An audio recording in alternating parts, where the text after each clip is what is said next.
दैनिक आहार है वचन का प्यारा उपहार,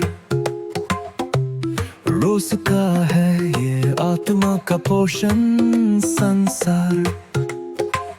हर शब्द में छुपी है ईश्वर की पुकार। आओ सुनो समझो जीवन में लाओ प्यार।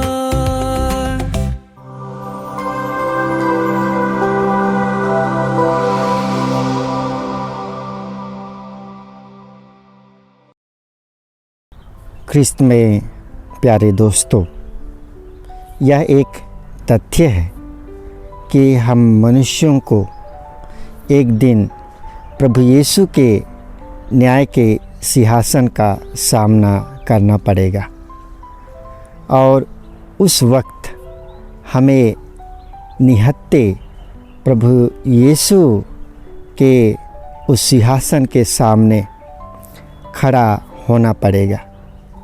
लेकिन साथ में हमें अपने साथ में हिसाब का एक जो थैली है उसे ले करके जाना पड़ेगा।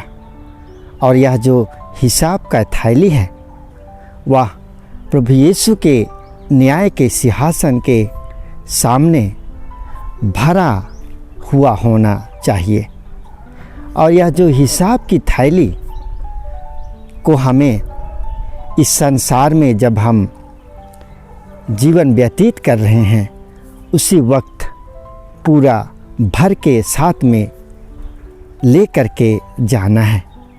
और यह जो हिसाब की थैली है उसे हम कैसे पूरा भर करके प्रभु यीशु के न्याय के सिंहासन के सामने हम लोग जा सकते हैं, प्रस्तुत हो सकते हैं।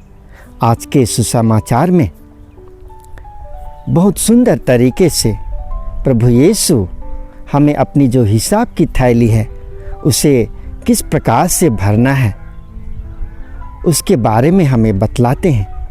और प्रभु कहते हैं कि जब मैं प्यासा था तो तुमने पानी पिलाया, जब मैं भूखा था तो तुमने मुझे खिलाया, जब मैं बीमार था तो तुमने मुझे देखने के लिए आया, जब मैं बंदीगृह में था तो तुमने मुझसे मुलाकात करने आया, और जब मैं नंगा था तो तुमने मुझे कपड़ा पहनाया।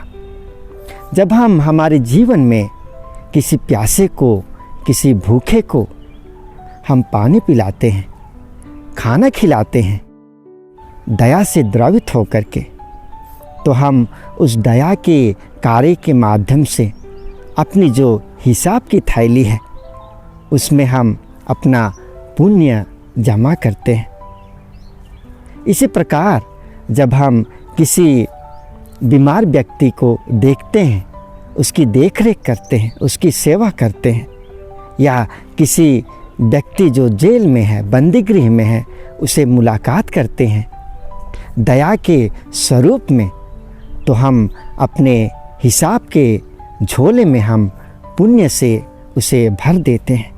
इस प्रकार हमारा जो हिसाब का थैला है, हिसाब का झोला है, वह जब हम जीवन का अंत को प्राप्त करते हुए प्रभु यीशु के न्याय के सिंहासन के सामने खड़े होते हैं, उस वक्त तक हमारा न्याय या तो हिसाब का जो झोला है, हिसाब का जो थैला है, वह भरा हुआ होगा और हम साथ में उसे ले करके प्रभु के न्याय के सिंहासन के सामने प्रस्तुत होंगे।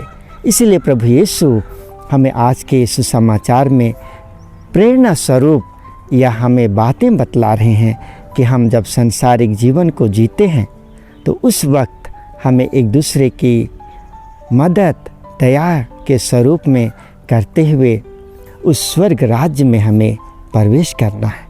आइए हम प्रभु से प्रार्थना करें कि हम हमारे हिसाब का जो थैला है उसे हम अपने अच्छे कार्यों के माध्यम से हम उसे भर सकें।